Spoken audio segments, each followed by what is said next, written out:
దేవుని అతి పరిశుద్ధ నామానికి మహిమ కలుగును గాక. ఈరోజు యెషయా గ్రంథం 40వ అధ్యాయం 29వ వచనం చదువుకుందాం.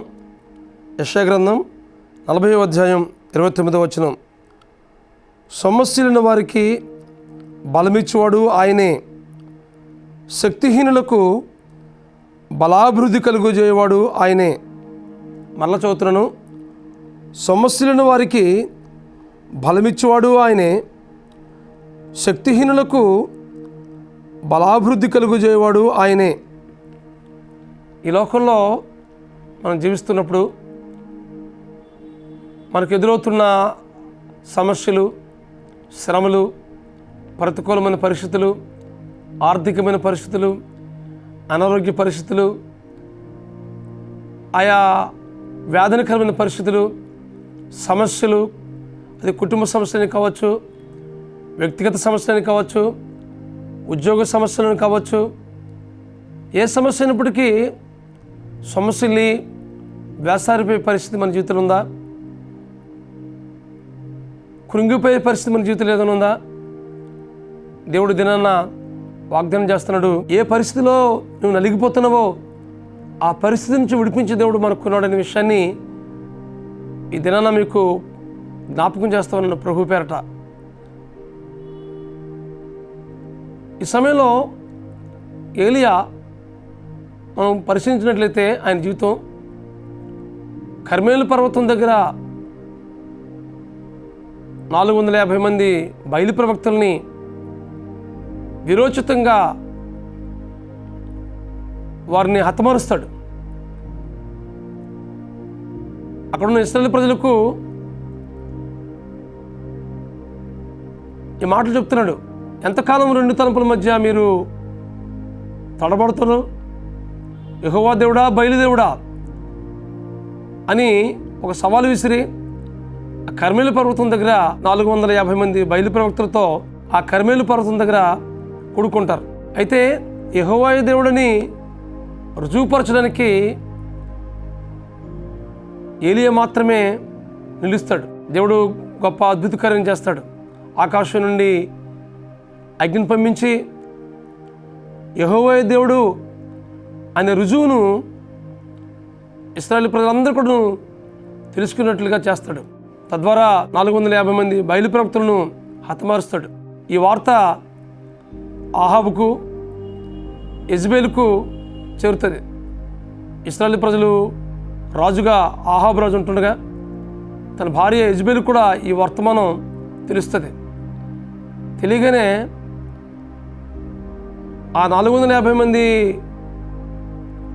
బయలు ప్రవక్తలను చంపావు కదూ, వారిలో రేపటి దినాన నువ్వు ఒకడివి అని చెప్పేసి బెదిరింపు సందేశాన్ని ఏలియా దగ్గరికి పంపిస్తుంది. ఏలియా ఎంత విరోచితంగా పోరాడుతున్నటువంటి ఏలియా ఆ బెయేర్షెబా నుంచి చేరుకుని ఒక దినం ప్రయాణం వరకు అరణ్య ప్రదేశానికి వెళ్ళి బదిరి వృక్షం కింద కూర్చుని, ప్రభువా ఇంత మట్టుకు చాలు, నా ప్రాణం తీసుకో ప్రభువా అని మరణాపేక్ష గలవాడే దేవుని సన్నిధిలో ప్రార్థన చేస్తాడు. అంటే తన జీవితంలో సొమ్మసిల్లిపోయే పరిస్థితి, శక్తిహీనుడిగా అయిపోయే పరిస్థితి తన జీవితంలో కలిగినట్లుగా ఇక్కడ మనం చూస్తూ ఉన్నాం. అయితే సొమ్మసిల్లి వారికి బలమిచ్చే దేవుడు, సొమ్మసిల్లి వారికి బలమిచ్చేవాడు ఆయనే, శక్తిహీనులకు బలాభివృద్ధి కలుగజేవాడు ఆయనే. ఈ వాక్య నెరవేర్పు ఏలియా జీవితంలో మనం చూస్తున్నాం. బలమిచ్చి శక్తినిచ్చి ఏలియాను నడిపించినట్లుగా మనం చూస్తున్నాం. ఎలీషా లాంటి ప్రవక్తను దేవుడు తయారు చేస్తాడు. ఈ వాక్యం ఉంటున్న మీ జీవితాల్లో ఏలీలాగా నువ్వు సొమ్మసిల్లిపోయావా? శక్తిహీనుడిగా అయిపోతున్నావా? అయితే సమస్యలు వారికి బలమిచ్చేవాడు ఆయనే, శక్తిహీనులకు బలాభివృద్ధి కలుగజేవాడు ఆయనే. ఈ దినాన నీతో దేవుడు మాట్లాడుతున్నాడు. ఏ విషయంలో కురిగిపోతున్నావు? నా బిడ్డల భవిష్యత్తు ఏంటి అని ఆలోచిస్తూ ఉన్నావా? ఆర్థికలేమి వల్ల ఎంతమాత్రం నేను ఈ జీవితాన్ని కొనసాగించుకోలేకపోతున్నాను అని వేదన చెందుతున్నావా? సరైనటువంటి ఉద్యోగం లేక, సరైనటువంటి ఆర్థిక స్థితి లేక ఎంతో వ్యాధులకు గురవుతున్నావా? ఆరోగ్య పరిస్థితి సరిగా లేక ఇంకెంతకాలం అన్నట్టుగా నువ్వు నిరాశ నిస్పృహకు గురవుతున్నావా? సమస్యలను వారికి బలమిచ్చేవాడు ఆయనే, శక్తిహీనులకు బలాభివృద్ధి కలుగజేయవాడు ఆయనే. ఈ వాక్యాన్ని మనం ఈ దినాన స్వతంత్రించుకుందాం. దేవుని నామానికి మహిమకరంగా జీవిద్దాం. ఆయన ఇచ్చిన శక్తిని, ఆయన ఇచ్చిన బలాన్ని మనం పొందుకుంటూ ఈ లోకంలో ప్రభు కొరకు సాక్షులుగా బ్రతుకుదాం. ఈ వాక్యం ఉంటుంది మీ జీవితాల్లో. బలము, శక్తినిచ్చే దేవుడు మన దేవుడు. ఏ నిరాశ నిస్పృహకు నువ్వు గురవుతున్నావో వాటన్నింటి నుంచి విడిపించి నీకు గొప్ప నిరీక్షణ నింపే దేవుడు ఉన్నాడనే విషయాన్ని మీకు ప్రభు పేట జ్ఞాపకం చేస్తా ఉన్నాను. కాబట్టి వాక్యం ఉంటుంది మీ జీవితాల్లో. ప్రభు మీద అనుకుందాం. ఆయన ఇచ్చిన బలాన్ని, ఆయన ఇచ్చిన శక్తిని మానసికంగా, శారీరకంగా, ఆధ్యాత్మికంగా ప్రభువు నుంచి పొందుకుందాం. అట్టి కృప పరిశుద్ధాత్మ దేవుడు మీకు అనుగ్రహించి నడిపించుగాక. ప్రార్థన చేసుకుందాం.